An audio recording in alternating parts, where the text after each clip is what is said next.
దేవుని పిల్లలారా, ఆఖరి కోరిక ఏంటంటే నేనును వీళ్ళు కూడా చచ్చిపోతామయ్యా అని ప్రార్థన చేశాడు. అందుకే దేవుడు ఆ బలాన్ని ఇచ్చాడు. ప్రియమైనటువంటి దేవుని పిల్లలారా, సంసోనుకు బుద్ధి ఎప్పుడు వచ్చింది అంటే అతని యొక్క జడలు కత్తిరించినప్పుడు.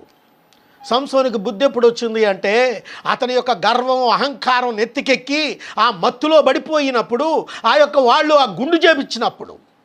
సంసోనికి బుద్ధి ఎప్పుడు వచ్చింది అంటే కళ్ళు పీకేసినప్పుడు. సంసోనికి బుద్ధి ఎప్పుడు వచ్చింది అంటే అతనిని తిరగల విసురువానిగా ఉంచినప్పుడు.